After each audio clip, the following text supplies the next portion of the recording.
Deep within a dense forgotten forest lay an abandoned house that locals called the Silent House. It had stood untouched for decades, shrouded in shadows and cloaked in an aura of malevolence that kept even the bravest souls at bay. The house was a two-story Victorian mansion with peeling paint, broken windows, and an overgrown yard where weeds grew unchecked, reclaiming the land. Emily, an ambitious photographer with a penchant for the supernatural, had heard the stories about the Silent House and felt an undeniable pull to document its eerie beauty. She planned a solo trip, much to the dismay of her friends and family, who warned her of the house's dark reputation. One foggy morning, Emily set out with her camera, flashlight, and a backpack filled with supplies.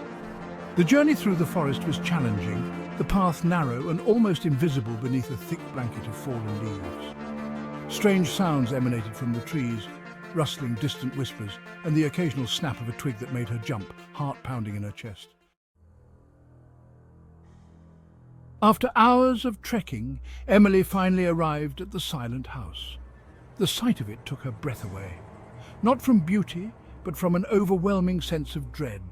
The house seemed to loom over her, its dark windows like empty eye sockets staring into her soul. She steeled herself and approached the front door, which hung ajar, as if inviting her in.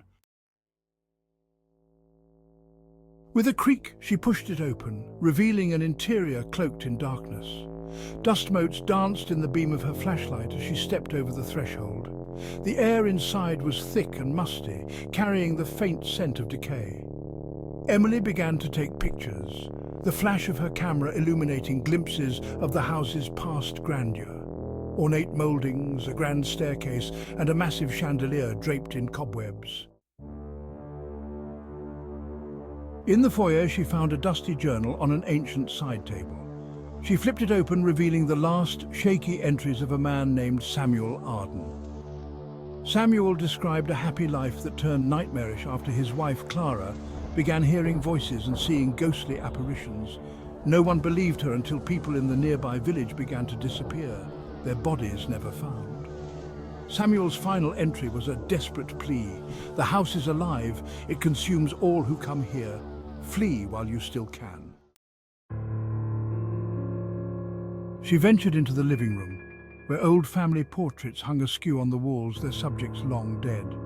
A grand piano stood in one corner, its keys covered in a thick layer of dust. She couldn't resist pressing a key. The note rang out, oddly clear, and was followed by an echoing, ghostly refrain that sent chills down her spine. Suddenly she heard it, a soft, almost imperceptible whispering. She swung her flashlight around but saw nothing.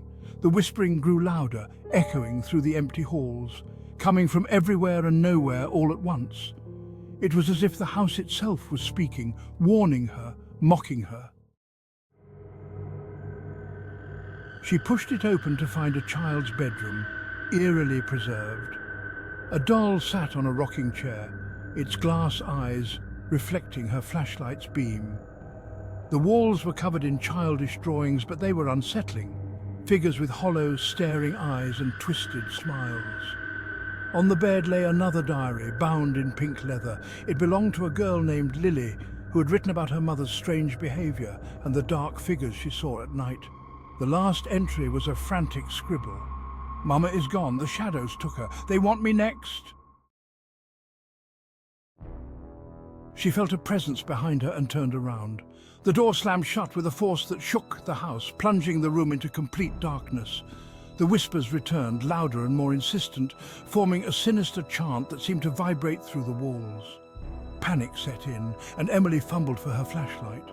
When she finally managed to turn it on, she saw them, ghostly apparitions of the family who once lived there, their eyes hollow and filled with sorrow. They reached out to her, their figures wavering like mist, and she could feel their cold, desperate touch. Desperate to escape, Emily bolted for the door, but it wouldn't budge. The house seemed to pulse, its walls closing in, trapping her. In the distance, she heard a deep, guttural growling, something inhuman. The floorboards began to creak,